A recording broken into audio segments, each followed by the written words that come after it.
Good evening, everyone. Good evening. Good evening. Good to see you. Good to see you.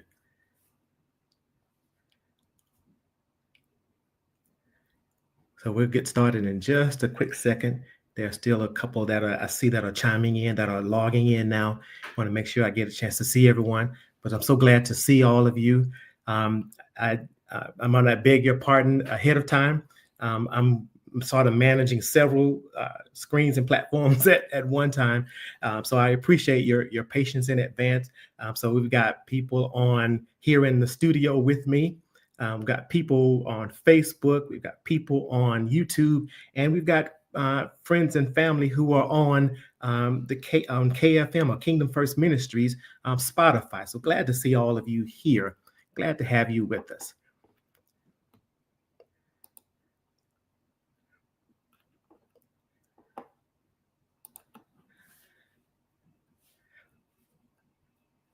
So I am Dr. Marix Seymour.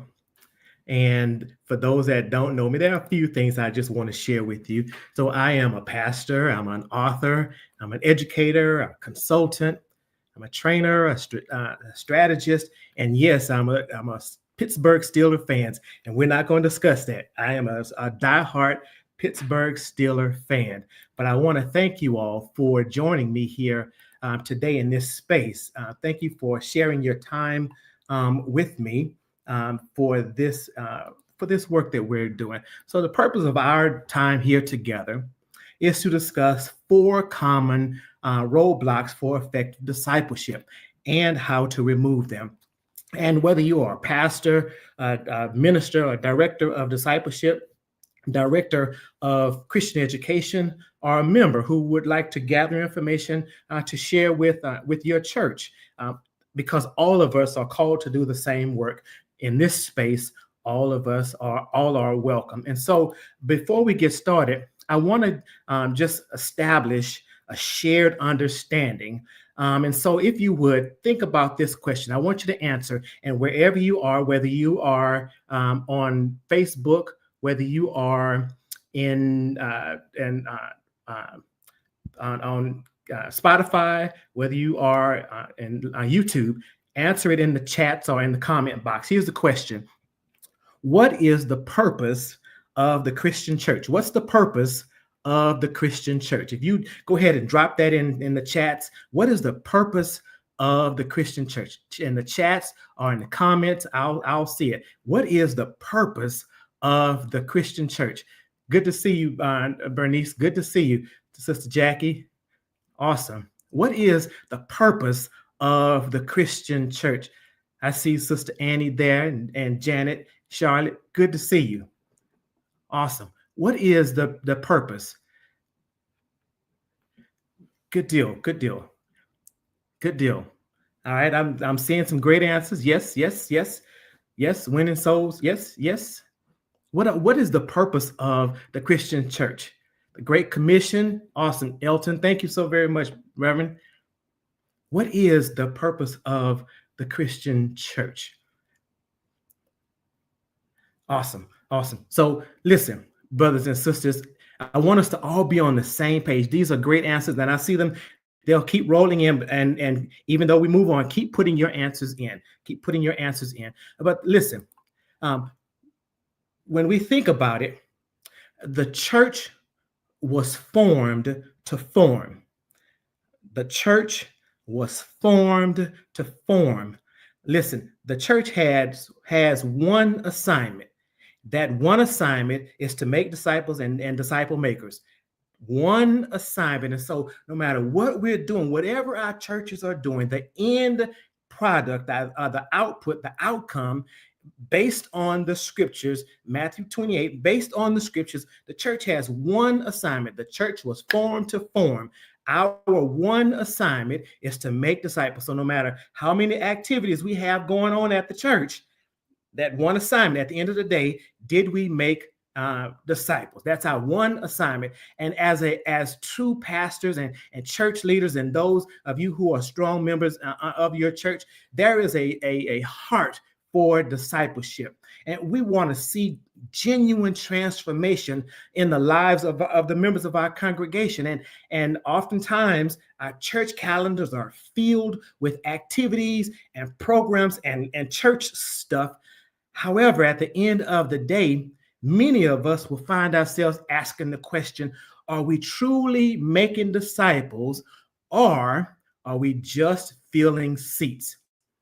Let me just say this. If that's you, if that's how you feel, trust me, you're not alone. If that's you, you are not alone. Listen, pastors and leaders, we lose a lot of sleep over trying to get our congregations to move from no programs, or get our programs, rather, our church and discipleship plans to move from no program to some kind of a program, or from a decent program to a solid program, or a solid program to one that transforms and impacts lives.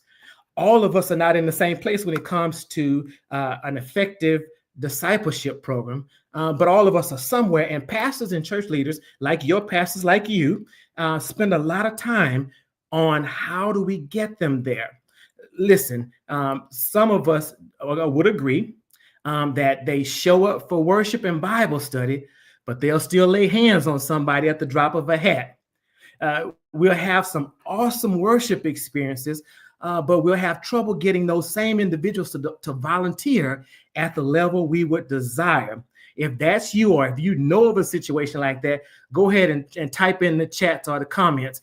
That's us too. Yes, that's us. Yeah, if that's you, you know that they'll show up for worship and they'll show up for Bible studies, but something about that lifestyle didn't change after Sunday. If that's you, you know that you. Go ahead and type, yes, that's us. Let's be truthful about it. Yes, that's us. That is us. Yes, that is us. And again, understand that many churches struggle to see genuine, lasting transformation in their members. So if you're experiencing that right now, you are not alone. There's some of everything going on at church with the church program. But we struggle with changing the lives of individuals. And while the vision of the pastor is to have a thriving, disciple-making church, while that light is burning brightly, that whole vision is burning brightly, the practical reality sometimes can be very frustrating, and it can be distant. It can make us seem like it's something that we cannot achieve.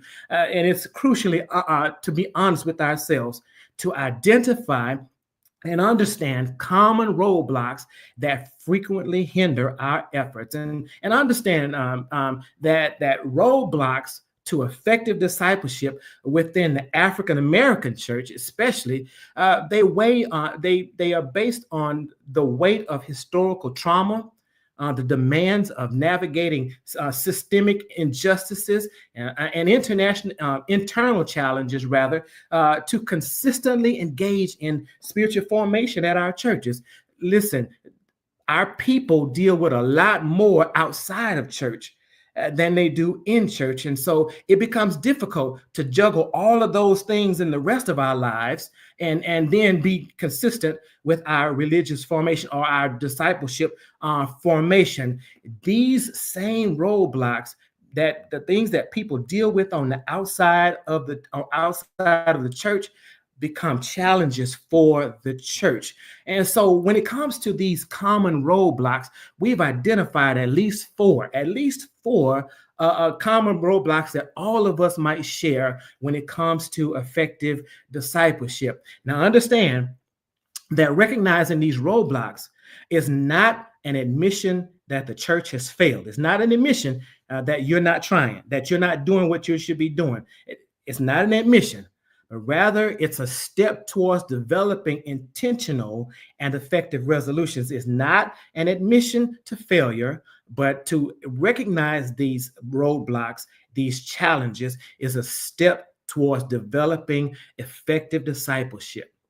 And so when we talk about these roadblocks, there are four common roadblocks to effective discipleship. The first roadblock is the pitfall of non-systemization, meaning there are no systems and no activities without a framework. There's no system, no connection. Oftentimes, the discipleship, it happens in spurts.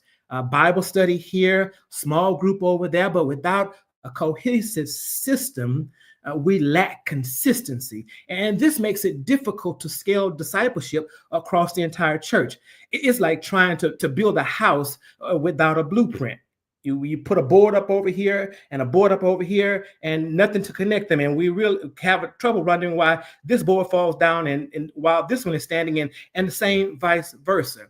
Many churches, they boast of a full calendar of activities. And you know them: Family and Friends Day, new member orientation, pop-up pantry on Saturdays. But while each of these hold value, their impact on long-term spiritual formation is often diluted when they operate in isolation, that when they lack cohesiveness, when there's no overarching strategies, when there's nothing that connects these activities together. And discipleship at the church becomes a series of disconnected events rather than a deliberate sequential journey. And so what might that look like when there are no systems, or as a result of no systems? There's inconsistent spiritual growth. There's a lack of defined progression for discipleship, limited scalability, meaning that it's not going to reach the full body of your church. It's not even going to have a deep reach. There's a difficulty in evaluating effectiveness, and understand without a unified systems, it is impossible to measure the impact of discipleship. Resource inefficiency, time, finances, and volunteer energy can be mislocated across desperate programs without some kind of strategic overview. A church might offer a well-attended Sunday school program for children and a topical Bible study for adults. However, if there is no clear connection or progression between these ministries, nor a defined pathway for individuals transitioning from one stage of life to spiritual maturity to the next, new members might attend an introductory welcome class, but then they struggle to find meaningful, ongoing engagement in the discipleship process. So the first roadblock is no systems. The second roadblock is the fragility of key person dependency. Ooh-wee. Key person dependency. That's like building in the sand. Everything is dependent on one or two key people. Key people. Listen, what happens when that star leader moves away, or that key volunteer is just burned out? Pastor, I can't do anymore. Too often, the entire discipleship program, it falters because it relies on a few individuals, and it creates a fragile system and is vulnerable to unexpected change. The passion and dedication of certain individuals often serve as the engine for discipleship initiatives. If this certain group of people don't plan it, it doesn't get done. Or if this group of people started and they back away, then that initiative goes undone. And listen, these gifted teachers, compassionate mentors, and highly organized leaders are invaluable assets. However, when the entire weight of discipleship rests on their shoulders without a plan for broader development, or the system just becomes dangerously fragile. And so what does it look like when we depend on a few key people for our discipleship program? Well, there's a vulnerability to lose. Right? The departure or the unavailability of that key person can cripple or even eliminate an entire discipleship ministry. There's leader burnout. The few dedicated individuals often feel overwhelmed and stretched thin, leading to decreased effectiveness and potential burnout. Limited leadership pipeline. A lack of intentional effort to identify, train, and empower new leaders perpetuates this dependency on a few faithful. Restricted growth potential. The church's capacity for discipleship is limited by the time and energy of this small group of leaders, and it hinders the church's ability to reach and nurture more people. And then you might see a resistance to change, and that can be a reluctance to alter a system perceived as successful due to the efforts of those key people. Listen, a thriving men's ministry might be entirely dependent upon the leadership rather of one highly effective, charismatic individual. While the men involved are growing, there is no intentional process to identify and equip new leaders within that men's group. And if the key leader were to ever decide that they were going to leave or go away, or they are facing some personal challenges within their lives, 9 times out of 10, the entire ministry could collapse. So the first roadblock is no systems. The second roadblock is key person dependence. The third roadblock is an illusion of knowledge transfer, head knowledge versus heart change. Listen, when we teach biblical knowledge, we teach biblical knowledge rather, but we are not seeing, we're seeing lives changed. Are we seeing lives transformed? We're teaching it, but are we seeing an impact? Are we seeing individuals grow in their discipleship? And if so, how do we know if our discipleship efforts are producing lasting fruit? Without a clear matrix of spiritual growth, we're essentially flying blind.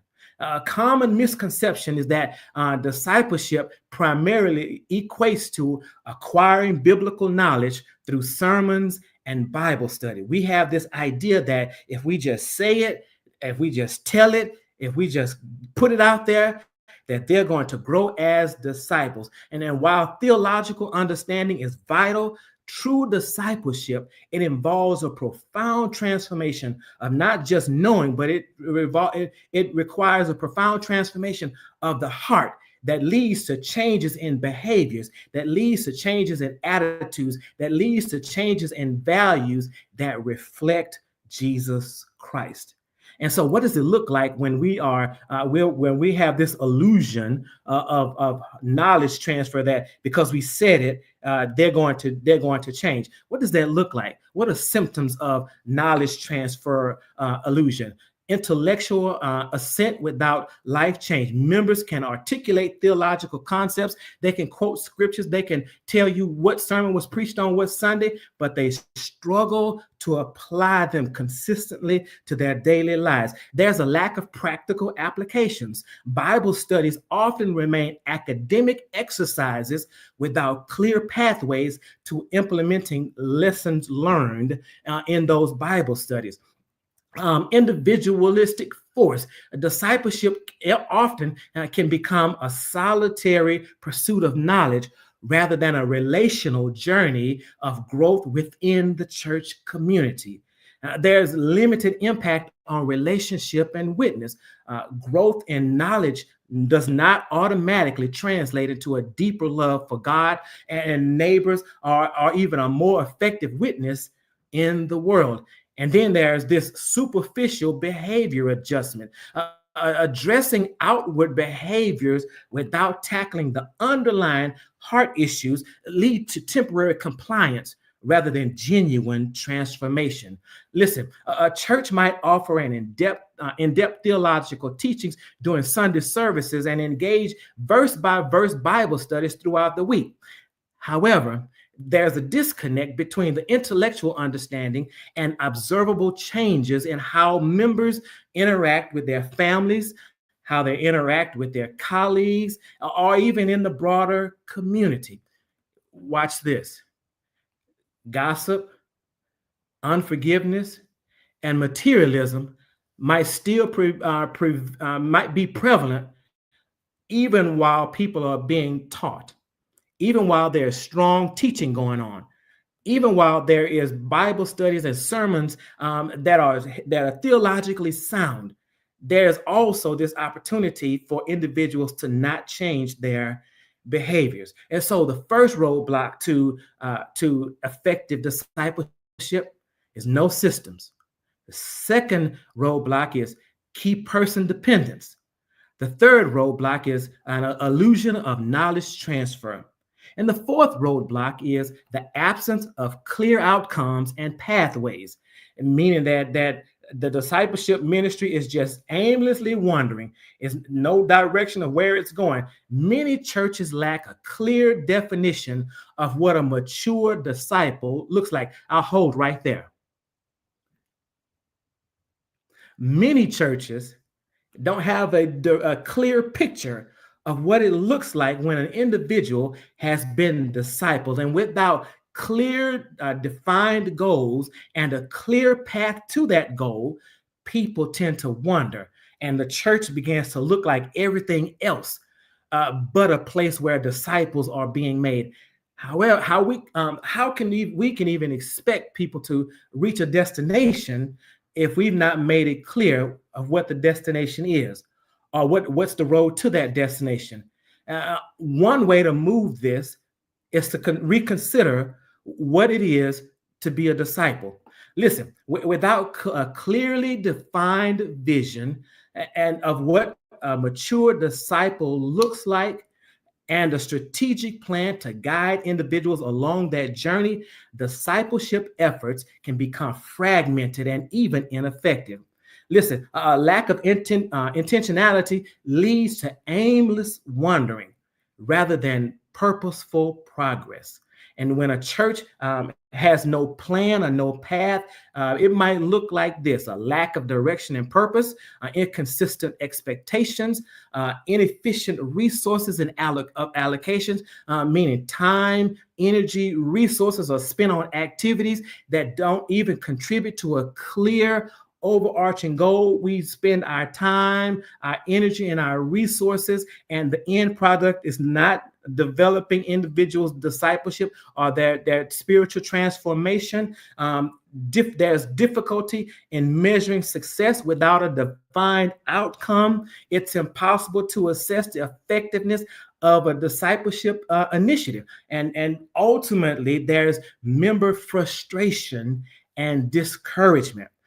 Individuals may feel like they're participating in various activities without experiencing a significant spiritual growth or understanding of next steps. A church encourages members to grow closer to God without providing specific, measurable ways to God, specific, measurable ways of how to grow closer to God, sets the new member up to wander. There are no defined stages of spiritual development or recommended resources to guide individuals on their journey. New members receive little direction on how to deepen their faith, attending Sunday services. So the first block, I just want to remind us, the first roadblock is no systems. The second roadblock is key person dependence. The third roadblock is illusion of knowledge transfer. And the fourth roadblock is no clear outcomes. And so I want to make sure I'm not missing anyone.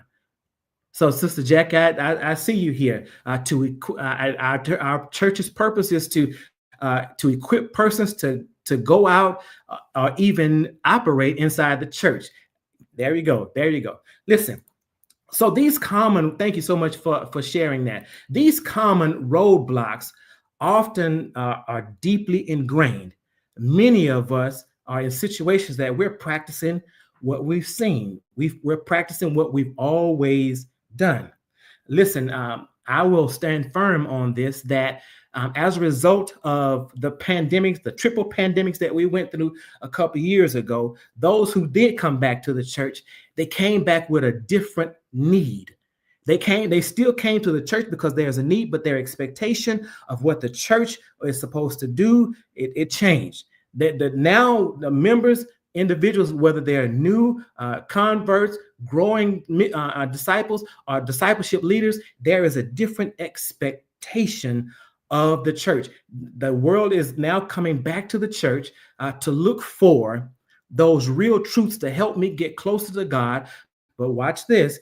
But how do I also live out that experience outside of the church? How do I live as a disciple at work and in the community and even with my family when I go to the family reunion? And if we are still practicing the same old ways of discipleship that are not addressing the needs of the whole person, we might be setting them up to wander. Listen, I want you to be very clear that if that's what you're experiencing, you're not alone. You are not, let me say that again, you are not alone. These common roadblocks are sometimes, while they feel ingrained, they are not invincible. Let me say that again. They are not invincible. They're not giants that we can't take down. Now, we've got a simple roadmap, but we've just got to follow the plan. So listen, there is a way. There is a way to remove these roadblocks.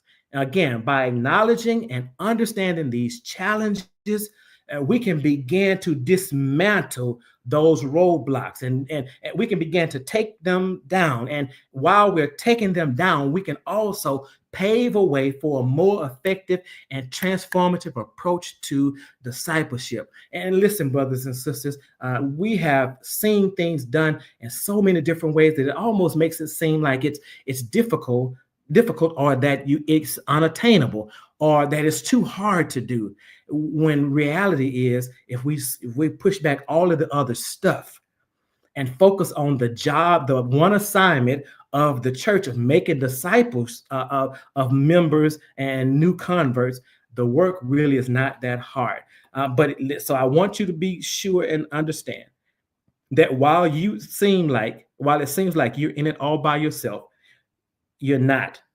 When I surveyed over 300 pastors, what if they could, did they feel like their discipleship ministry was on par to where they wanted it to be? Their common response was that they were still working on a consistent program.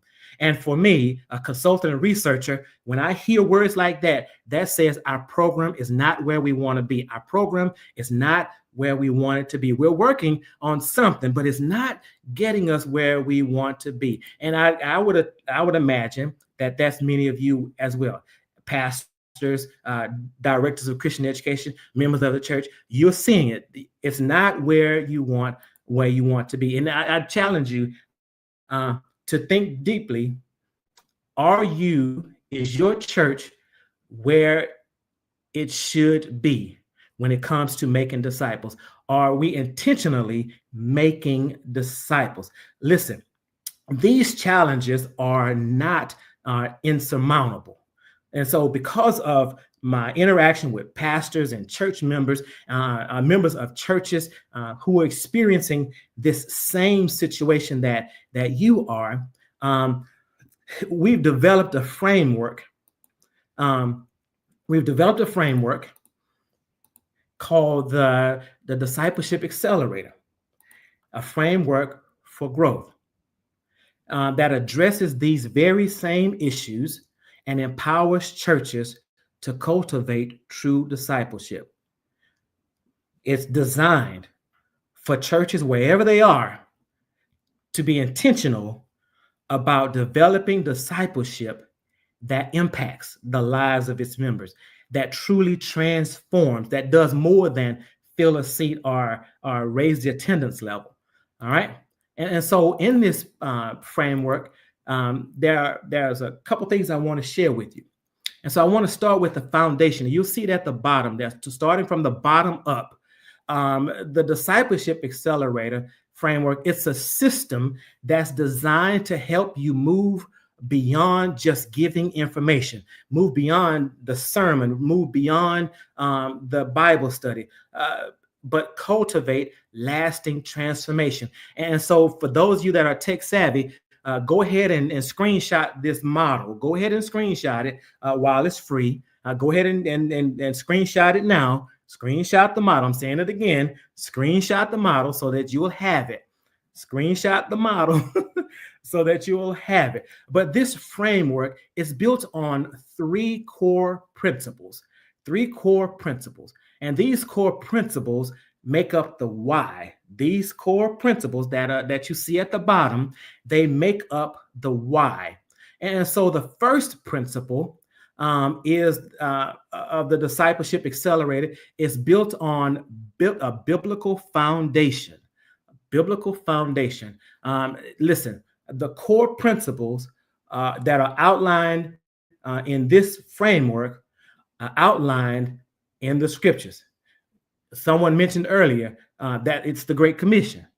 The Great Commission did not change as a result of COVID. It did not change because of the injustices in our country. It did not change this past November. It didn't. The Great Commission saying, and so this framework is based on the Great Commission. Go ye therefore and teach all nations. Listen, it's not just another program, but we are grounding everything in the timeless principles of the scripture. And this framework focuses on Christ-centered growth, not just head knowledge. Christ-centered growth, not just head knowledge.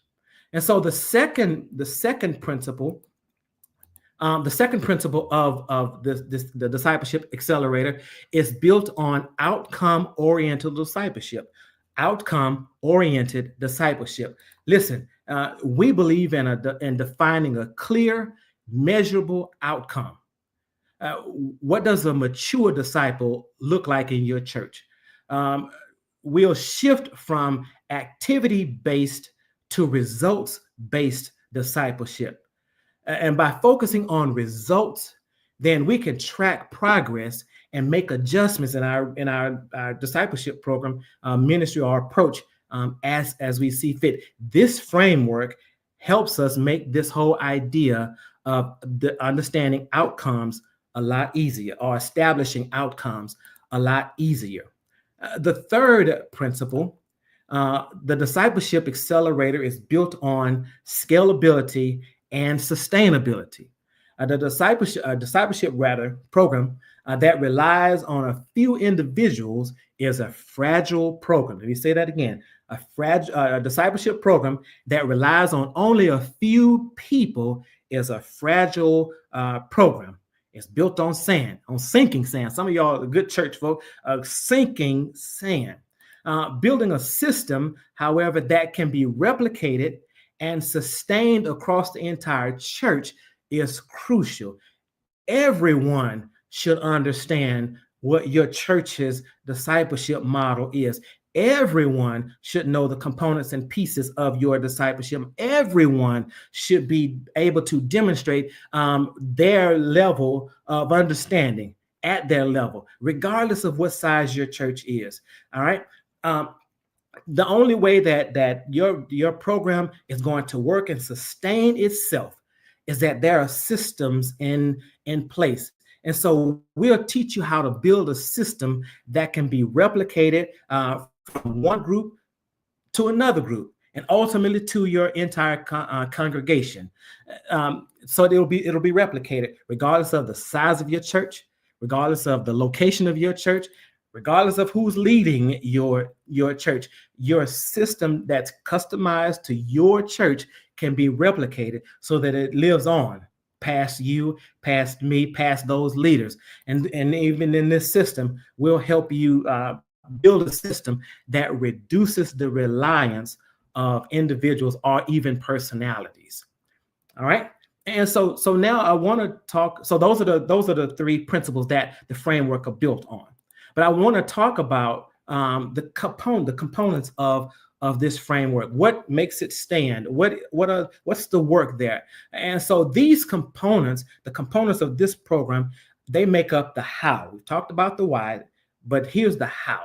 So the first component is structured discipleship plans. Structured discipleship plans. Structured, not just anything, but structured discipleship plans are all about creating clear, sequential steps for discipleship, from a new believer to a growing disciple to a mature leader. I'll say that again. There should be a structured pathway from a beginning a new believer, a growing disciple, to a mature leader. All right. But even in this component, we'll show you how to implement, how to support at each stage. We'll provide support and resources to build your pathways for each stage. The next component of the program or the framework is measurable growth indicators. While this is a new phenomenon, and especially to some congregations, implementing simple tools and practical methods to track spiritual growth and transformation will make all the difference in the work that you do. If you're tracking how many people are going to Bible study before you start a discipleship program versus afterwards, it lets you know, are we being effective? If we're getting more men attending Bible study than women, then it also lets us know, okay, that we've got to do something to get more women to participate in Bible study. And the impact of Bible study is change lives. And so that the evidence, the impact of changed lives is that they no longer are quick to lay hands on somebody, or they're no longer to curse someone out, or they're no longer to apt to throw in the towel when something doesn't go that way. And so we'll help you see the fruit of your labor. We'll help you put systems in place where you can measure the impact, where you can identify benchmarks and you can identify benchmarks and indicators of your program that says, yes, we're on the right track and it's getting us where we need to go. Or we'll help you rather decide, gosh, we need to make some adjustments to get where we need to go. All right. And so the next component is empowering, and I think I went a little too fast. I went a little too fast. Empowering and equipping leaders. Earlier, we talked about this whole idea of one or two people being key leaders, or the difficulty of finding leaders. When we talk about discipleship, we've got to go in the front door. We've got to go in the front door talking about discipleship, so that everyone understands that everyone is expected to become a disciple, that everyone is expected to become a growing disciple, everyone is expected to become a discipleship leader. Training and equipping volunteers and leaders to be effectively, rather, to lead others. Discipleship, get this, discipleship multiplies when leaders are trained and equipped. Discipleship multiplies when leaders are trained and equipped on being leaders or being discipleship leaders. And we'll show you how to create a culture of multiplication, not addition. The Great Commission was not about addition. The Great Commission was all about multiplication. You go this way and you duplicate what I've taught you. You go this way and you duplicate what I've taught you, and teach them to do the very same. Discipleship is all about duplication. And so we'll help you create a culture of multiplication in your congregation. And so when we'll do that with the next component, the focus on small group ecosystems. Small groups are not just for Bible studies, but it's for discipleship. If you think about the Acts 2 church, the Acts 2 church demonstrated small groups where they met in each other's houses in different places. It demonstrates small groups. Training leaders to facilitate discipleship within small groups transforms lives. And we'll show you how to create an ecosystem of small groups that promote spiritual growth. And I know some people say, gosh, we only have this many people, or we don't have different groups. Trust me, small groups does work. I'll share with you, when I learned about small groups many years ago, that was this model of the ministry of the open chair. Ministry of the open chair. And if you can use this, it's not mine, so I'm sharing it. The ministry of the open chair is when you have your small groups, whatever size that group is, there's always one chair open. And the intent is to fill that chair. Someone in the group, in the small group, invite someone to fill that chair. When that chair is filled, there's another seat placed out. It becomes the open chair. And again, the intent is to fill the next chair, and so on and so on. It's the ministry of the open chair, where if there's a seat open, then that means there's room for us to bring someone else in. And listen, brothers and sisters, so here's the pastor coming out. Listen, discipleship is not just us serving us. Discipleship starts with evangelizing those from the outside inside. And once they're inside, they're made disciples, but the intent is for them to be disciple makers. And that disciple maker fills the empty chair. And so regardless of what size your church is, you too can do small groups. And then the final component, and I want to be a good steward of your time. The final component is integrating into church culture. Listen, discipleship is not a program. It's not somebody's group. Discipleship is a part of the church culture, the general church culture. Discipleship, everyone in the Christian church should be a disciple and ultimately a disciple maker. Everyone. It should be a part of every ministry. It should be a part of every level of leadership. The leadership, however, has got to support and model discipleship. They've got to model being disciples, and then they've got to model the process of discipling others. And this framework is designed to help you with that as well. And so this whole framework is designed to help churches wherever they are in the discipleship process to draw people from a new believer to a growing disciple, from a growing disciple to a mature disciple. It's designed to help build leaders who will help in the process. And it's designed to make discipleship not a set aside or an add-on, but the main focus of your congregation. And we're here to help you with that. And so we understand that every church is unique. But that's why we have customized a couple things that will help. And this framework is designed to help others who don't have the resources to do big projects, who don't have the people, or who don't have the bandwidth to do this type of work. So so a couple things. So we're going to help you develop a customized implementation plan. Right. And that does take a minute, because you've got to put a plan together to implement. And so sometimes we got to address some things like, are we ready for this? Is our church ready for such a work? But we'll help you customize, develop a customized implementation plan tailored to your specific needs and the context. And when I context, your congregation. Specific to your congregation's needs. Now we'll walk you through building the process step by step.